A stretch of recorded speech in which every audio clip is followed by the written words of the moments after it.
बिस्मिल्लाहिर्रहमानिर्रहीम।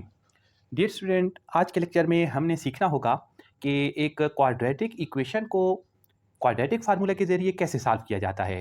First of all हमें ये पता हो कि क्वाड्रेटिक इक्वेशन की स्टैंडर्ड फॉर्म कैसे लिखी जाती है। A times X square plus B times X plus C equal to zero.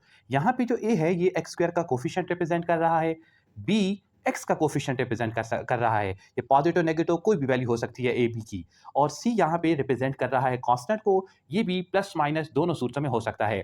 और स्टैंडर्ड फॉर्म के लिए ज़रूरी है कि इक्वल के राइट हैंड साइड पर जीरो लिखा हो। तो अगर आपके पास कोई क्वाड्रेटिक इक्वेशन आए और क्वेश्चन आए कि क्वाड्रेटिक फार्मूला से इसको सॉल्व करें, तो क्वाड्रेटिक फार्मूला आप लोगों ने इसको याद रखना होगा, x equal to minus b plus minus square root of b square minus four a c whole divided by two ए।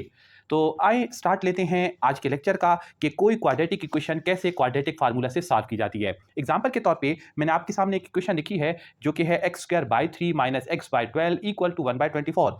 अगर हम इस इक्वेशन को जनरल इक्वेशन के साथ कंपेयर करें, तो जनरल इक्वेशन ऑफ या स्टैंडर्ड इक्वेशन के साथ कंपेयर करें, तो स्टैंडर्ड इक्वेशन में और हमारे स्टेटमेंट में थोड़ा फर्क लग रहा है। तो आपका पहला टारगेट ये हो कि आपका जो क्वेश्चन है ये स्टैंडर्ड फॉर्म की शक्ल में आ जाए। इसमें क्योंकि फ्रैक्शन में बिल्कुल भी टर्म्स नहीं है, बस आपने इसकी फ्रैक्शंस को ख़त्म करना होगा। फ्रैक्शंस को ख़त्म करने के लिए हम सबसे पहले 3, 12 और 24 का एलसीएम फाइंड करेंगे। तो इनका एलसीएम 24 ही आता है। बस सॉल्यूशन का पहला स्टेप होगा कि multiplying multiplying the given equation multiplying the given equation by 24। अपने इस पूरे सवाल को 24 से मल्टीप्लाई करते हैं ताकि ये जो फ्रैक्शन में टर्म्स लिखी हैं ये सारी खत्म हो जाएं। तो 24 पहले मल्टीप्लाई हो जाएगा एक्स स्क्वायर बाई थ्री से, माइनस 24 मल्टीप्लाई हो जाएगा एक्स बाई ट्वेल्व से, और 24 मल्टीप्लाई हो जाएगा 1 बाई 24 से।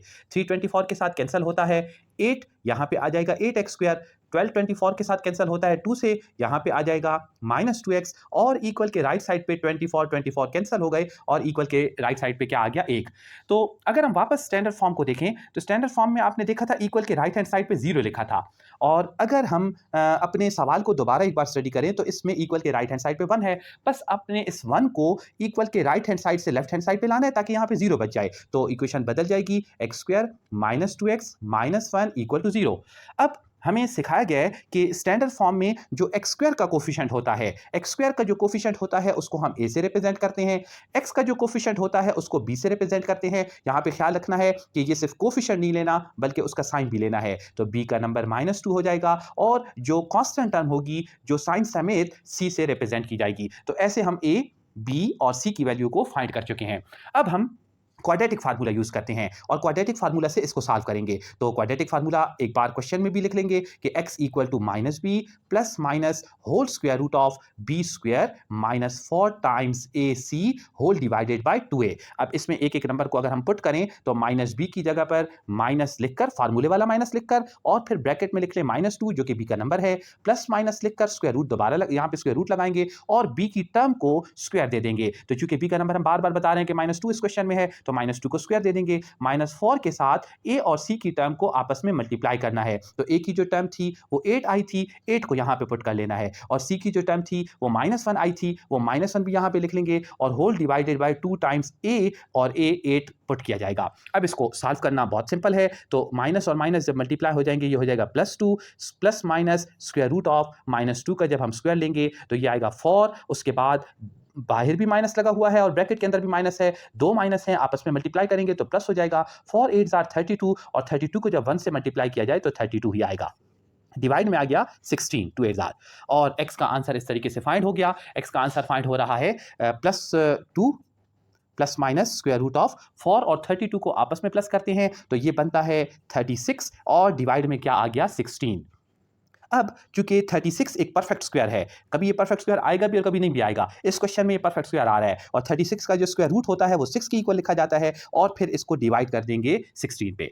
अब हमारे पास दो आंसर बनेंगे। एक पहला आंसर जो होगा वो 2 प्लस 6 से हासिल होगा, और जो दूसरा आंसर होगा वो 2 माइनस 6 से हासिल होगा। तो हम दोनों आंसर को सेपरेटली यहाँ पे लिखते हैं। हमारा x का पहला आंसर 2 प्लस 6 डिवाइडेड बाई 16, और बीच में और लिखकर x का जो दूसरा आंसर आएगा वो 2 माइनस 6 और डिवाइडेड बाई 16। वापस इस स्टेप को देख लीजिए थोड़ा। x का जो पहला आंसर आ रहा है वो 2 प्लस 6 डिवाइडेड बाय 16 और x का जो दूसरा आंसर आ रहा है वो 2 माइनस 6 और डिवाइडेड बाय 16 लिखा जाएगा। अब इसको सिंप्लीफाई करते हैं थोड़ा, तो x का आंसर बनेगा 8 बाय 16, जिसकी कैंसलेशन की जाए तो x का रिक्वायर्ड आंसर बन गया 1 बाय 2। और अगर दूसरे पोर्शन को सिंप्लीफाई करें तो 2 माइनस 6 बाय 16 है, ये माइनस 4 बाय 16 आएगा। और अगर इसको भी थोड़ा सिंप्लीफाई कर लें तो माइनस 1 बाय 4, बस हमारे सॉल्यूशन सेट में दो आंसर आ गए, एक आंसर आया 1 बाय 2 और एक आंसर आया माइनस 1 बाय 4। ये हमारी इस गिवन क्वाड्रेटिक इक्वेशन का सॉल्यूशन सेट था। इसको आप इत्मीनान से देख सकते हैं कि एक आसान तरीके से पहले हमने अपने क्वेश्चन को स्टैंडर्ड फॉर्म में लाने की कोशिश की।